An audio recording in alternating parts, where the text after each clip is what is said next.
السلام علیکم ورحمۃ اللہ وبرکاتہ۔ آپ غیبت سے بچنا چاہتی ہیں، لیکن گلا جو ہے نا چغلی ہو ہی جاتی ہے۔ اب یہ کہ کئی دفعہ کسی نے آپ کے ساتھ برا کیا ہوتا ہے تو ضرورت بھی ہوتی ہے بات کرنے کی، اور لیکن یہ ہے کہ آپ کو سمجھ نہیں آ رہی کہ اس گناہ سے کیسے بچا جائے۔ دیکھیے، غیبت اور اصلاح دونوں میں زمین آسمان کا فرق ہے، ہوتا دونوں کا طریقہ کار ایک ہی ہے۔ اب یہ ایک بندے نے آپ کے ساتھ برا کیا ہے، اس کی 3 وجہ ہے آپ کو اس کے بارے میں بری بات کرنے کی۔ ایک تو آپ کے دل کے اندر تکلیف ہے اور آپ اپنی وہ فرسٹریشن نکالنا چاہتے ہیں کہ اس نے میرے ساتھ برا کیا اور میں اس کو جواب نہیں دے سکی، بدلہ نہیں لے سکی، تو میں اس کی بری بات ہی کر لوں۔ دوسرے نمبر پہ آپ کے پاس ہے کہ آپ جو ہے خود کو بہت کچھ سمجھتی ہیں، تو جو لوگوں کے بارے میں آپ کا دل چاہتا ہے کہ میں لوگوں کی خامیوں کو لوگوں کے سامنے بیان کروں، کیونکہ جب ہم لوگوں کی خامیاں بیان کر رہے ہوتے ہیں تو ہمارے دل کے اندر یہ بات ہوتی ہے بھئی میں تو بہت اچھا ہوں۔ اور تیسری چیز یہ ہوتی ہے کہ وہ ایک کمینی سی خوشی ہوتی ہے لوگوں کی برائی کی، اور وہ اس کے اندر بھی وہی بات ہوتی ہے کہ ہم تو اچھے ہیں، لوگ برے ہیں۔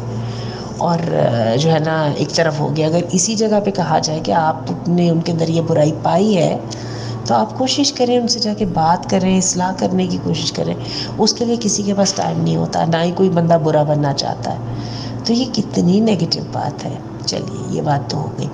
اب بات یہ ہے کہ جو پہلی والی صورت ہے نا، کسی نے ظلم کیا آپ پر، زیادتی کی، تو اس پر اللہ تعالیٰ ہمیں گنجائش بھی دیتے ہیں، کیونکہ زیادتی سہنے والوں کو تکلیف تو ہوتی ہے۔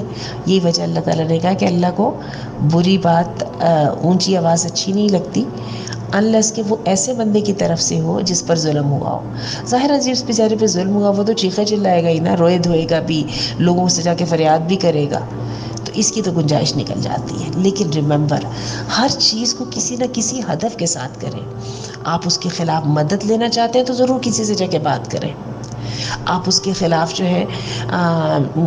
ہے اس سے انتقام لینا چاہتے ہیں اور آپ کو اگین وہی مدد لینا چاہتے ہیں تو بات کریں۔ اور لیکن یہ ہے کہ ہر بات کو بے وجہ نہیں کیجیے، کیونکہ یہ بے وجہ کرنا وہی ہے کہ اس کے اندر ہم اپنی زبان کا خیال نہیں رکھتے، وہ بندہ موجود نہیں ہوتا، ہم اس کے بارے میں وہ بات کر دیتے ہیں جو حق نہیں ہوتی۔ تو اس بات سے اللہ سے ڈریے، ٹھیک ہے؟ اور یہ ہے کہ اپنے آپ کو ہر وقت سمجھائیں۔ نماز اللہ نے ہمیں دی اسی لیے ہے کہ آپ پچھلی جو نماز تھی نا، جیسے اب اس ظہر کا وقت ہونے والا ہے، تو آپ ذرا دیکھیے نا کہ فجر سے لے کے اب تک میں نے کتنی غیبت کی ہے، اور کہیں کہ اگر میں نے کی، اللہ میں تیرے سے توبہ کرتی ہوں اور اب میں نے جو اثر آنے والی ہے اس تک کوئی غیبت نہیں کرنی۔